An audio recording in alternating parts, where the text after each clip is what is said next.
Hey everyone, welcome back to Radiology Made Easy. Today we're looking at an interesting case involving the left knee of a young patient. Let's break it down together. So here we have frontal and lateral x-rays of the knee. Right away we can see there's a lot going on. One thing that stands out is the presence of a lipohemarthrosis, which tells us there's an intra-articular fracture. These are fractures that extend into the joint space, which can be pretty significant. Looking closely, we notice several bony abnormalities. There's a small fracture fragment near the medial femoral condyle, and another one over the fibular head, close to the lateral tibial plateau. There's also a fracture through the medial tibial spine, which isn't completely clear, and possibly an intra-articular loose body. One important thing to note is that the tibial plateau appears flat, which is good because it means there's no plateau depression. But the presence of these multiple fracture fragments makes us think of a specific type of injury called a Sagan fracture. This type of fracture is often caused by abnormal internal rotation and varus stress. Basically, the knee gets twisted in a way it's not supposed to go.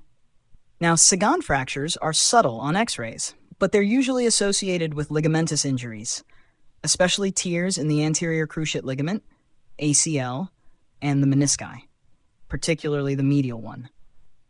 So it's crucial not to stop here. I would definitely recommend getting an MRI to assess the extent of any ligamentous and meniscal injuries.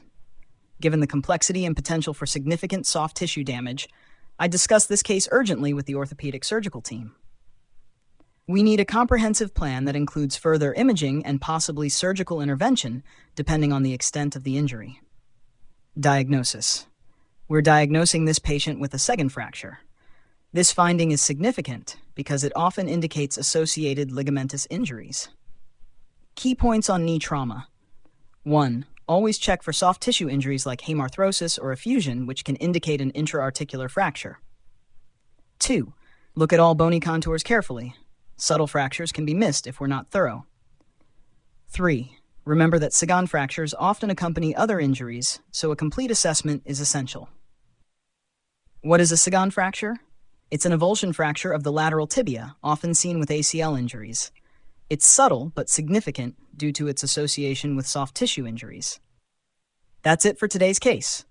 Remember, interpreting x-rays is like putting together a puzzle. Every detail matters. Thanks for joining me on Radiology Made Easy.